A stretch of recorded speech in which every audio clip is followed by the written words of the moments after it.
ce soir, au lendemain du premier tour de cette élection départementale, dans cette semaine décisive où il nous faut jeter toutes nos forces dans la bataille. En le faisant avec conviction, avec sincérité, en n'hésitant pas à porter haut et loin les valeurs de la République, qui sont celles qui nous rassemblent, les valeurs de la gauche, et en faisant en sorte que tous nos candidats magnifiques qui sont engagés dans la bataille, ici à Poitiers, dans ce département, mais au-delà de ce département, partout sur le territoire national, puissent continuer à faire mentir les sondages et les prévisionnistes imposés. Et j'ai entendu, pendant des semaines et des semaines,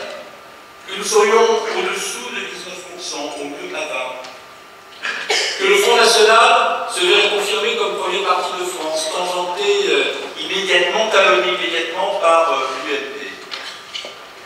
Et pendant des semaines, nous avons entendu cela. Je me suis souvent posé la question de savoir sur quelle rationalité reposait ce pronostic, quels étaient les éléments d'évidence qui l'inspiraient. J'ai même entendu d'ailleurs des observateurs considérer que cela était inéluctable. Il m'est arrivé d'ailleurs de me poser la question de savoir pourquoi il y avait tant de commentateurs qui s'employaient à répéter,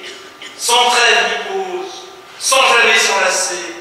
qu'il y avait une inéluctabilité de ce résultat avant même que les électeurs n'aient commencé à voter, au point d'ailleurs qu'il m'est arrivé de m'interroger sur le fait de savoir s'ils ne le souhaitaient pas. Non pas que j'ai imaginé que les journalistes dans notre pays souhaitaient que le Front National fût le premier parti de France, mais on était face à une logique qui était un peu celle des tragédies grecques de Sophocle. On savait qu'on allait à la catastrophe, on s'employait à le raconter tous les jours, on expliquait qu'il était inéluctable qu'il en fût autrement, mais on répétait. Et on ne constatait pas d'ailleurs qu'en répétant, on finissait par inciter un certain nombre de nos concitoyens soit à ne pas se déplacer, tellement le résultat était donné d'avance, soit à se déplacer pour rendre ce que l'on annonçait conforme à la réalité, c'est-à-dire se déplacer pour voter Front National. Eh bien cette réalité, vous, qui êtes des militants de la gauche et de la République, vous ne l'avez pas acceptée. Et nous qui sommes en situation de responsabilité au gouvernement, nous ne l'avons pas voulu. Et c'est la raison pour laquelle le Premier ministre Manuel Valls a à un moment donné considéré qu'il était temps de dire que nous ne voulions pas pour notre pays ce qu'on nous annonçait à longueur d'éditoriaux et de chaînes d'information en continu, et qu'il a décidé, lui, de se dresser avec le plein et entier soutien du président de la République et le plein et entier soutien aussi de ses ministres du gouvernement pour dire aux Français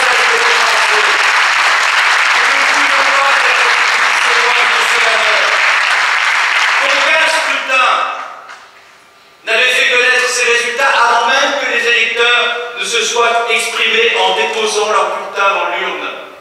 Et lorsqu'il a dit, le Premier ministre de la France, notre Premier ministre, qu'il aimait trop son pays pour ne pas laisser cela se faire et qu'il entendait personnellement prendre tous les risques en jetant toutes ses forces dans la campagne pour que cela n'advienne pas, j'ai entendu un certain nombre de responsables de droite, dont certains se pensent d'ailleurs parmi les plus raisonnables et les plus modérés. Je pense à l'ancien Premier ministre François Fillon qui donnait, il n'y a pas plus tard que 72 heures, une interview dans le Figaro pour dire que le Premier ministre de la France, Manuel Valls, hystérisait la campagne. Non, Manuel Valls a décidé d'engager toutes ses forces dans la campagne électorale pour que le Front National ne soit pas le premier parti de France. Et je veux dire ici à Poitiers qu'il a eu raison de le faire puisqu'il y est parvenu. Et à Poitiers, on a l'habitude d'arrêter les choses. Je veux dire que la seule force politique qu'il fallait arrêter et qu'il faut arrêter à Poitiers, c'est le Front National. Je veux commencer par vous dire qu'il n'y a jamais aucune inéluctabilité en politique. Qu'il n'y a aucun combat, aucun terrain à abandonner a priori parce que d'autres qui commandent toujours inlassablement auraient décidé des résultats, du score, des configurations. Non. Les combats, nous devons les mener. Toute notre force, nous devons la mettre au service de nos convictions et de nos valeurs. Et au moment où nous abordons le second tour, je veux vous dire, avec la même conviction que celle qui fut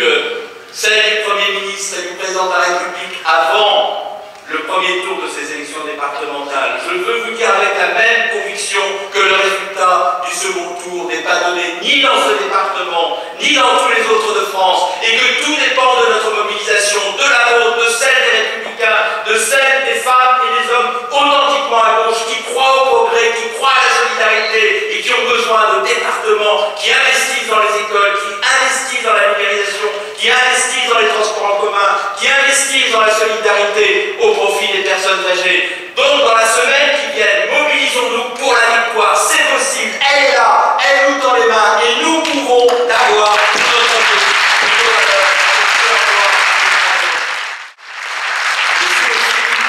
Je suis aussi venu vous dire, par-delà la nécessité de nous engager dans le combat sans ménager nos forces, je suis aussi venu vous dire la raison que nous avons d'être fiers de ce que nous faisons dans l'adversité, dans la difficulté, dans un contexte où bien des choses sont à refonder, à recoudre, dans un contexte où il nous faut redresser notre pays qui nous a été laissé bien affaibli par ceux qui pendant 10 ans avaient eu la charge de la responsabilité de notre pays. Le Nini, nous ne savons pas ce que c'est. Lorsque nous avons l'extrême droite en face de nous et qu'il nous faut choisir entre l'extrême droite et la République, même si dans la République, ceux qui la représenteront sont ceux qui, dans la République, sont combattus par nous n'hésitons pas. Nous préférons toujours, nous socialistes, hommes de gauche, femmes et hommes de progrès, écologistes, communistes, progressistes, la République, d'abord, avant tout, à ce que nous sommes, parce que nous savons que ce que nous sommes est à ce point consubstantiel à la République que nous ne pourrions pas être nous-mêmes si la République nous échappait. Donc pour nous, le Nini, ça n'existe pas. Nous combattons la droite résolument dans la République parce que nous savons à quel point les valeurs qu'elle incarne sont différentes de celles que nous incarnons nous-mêmes.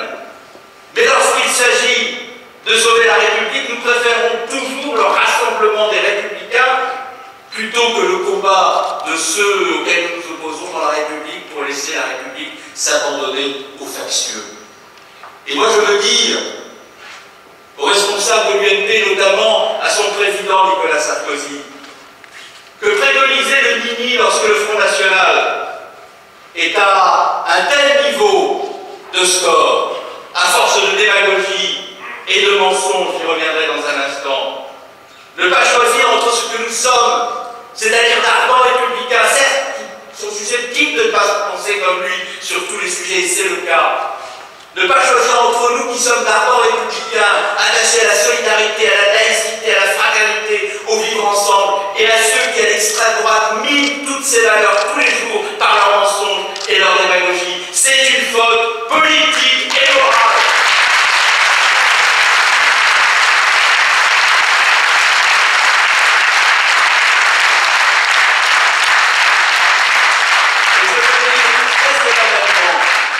À tous les authentiques républicains, qu'ils soient de droite ou de gauche,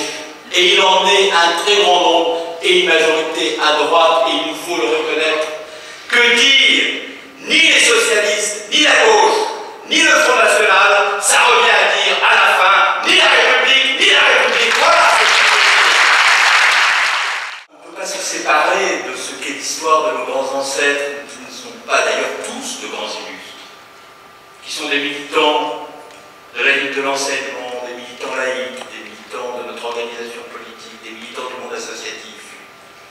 Et moi, je me souviens de mon père, qui était un militant de la laïque, ce que l'on appelait un hussard noir de la République, certains disent aujourd'hui un laïcard. Et lorsque j'étais enfant, j'allais dire lorsque j'étais petit, mais...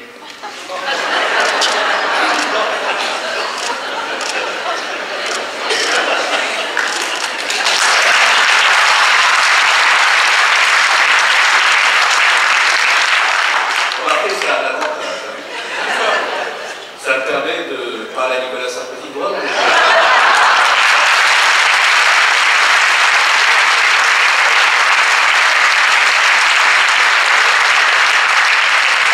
C'est pas donné à tout le monde. Il faut bien qu'il y ait quelques avantages, un gros inconvénient. Je disais que lorsque j'étais enfant, je vais vous dire lorsque j'étais petit, autour de la table de ma propre maison, mon père réunissait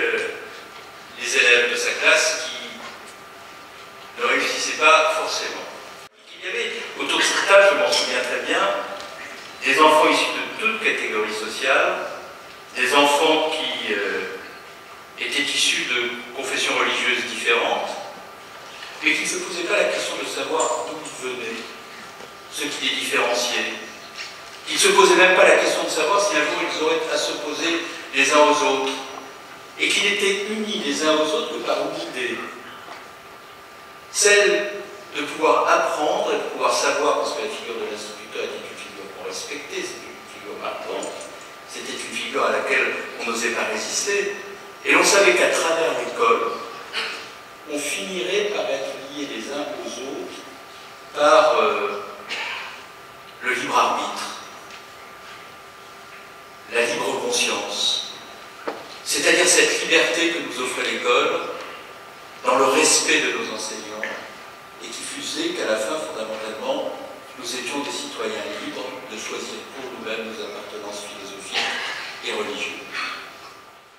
Eh bien, moi j'ai aimé cela.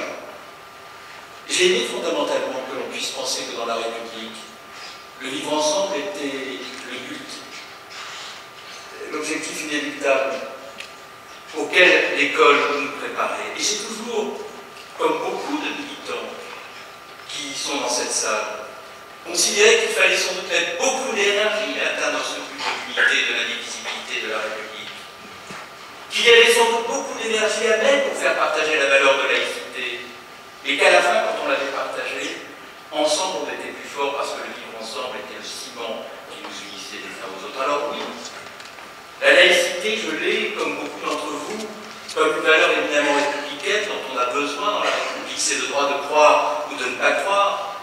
Et dès lors que l'on a décidé de faire le choix de sa croyance par son libre arbitre, de pouvoir exercer son culte en étant garanti qu'on ne sera pas atteint par aucune forme de violence en raison de ce que sont ses propres choix religieux.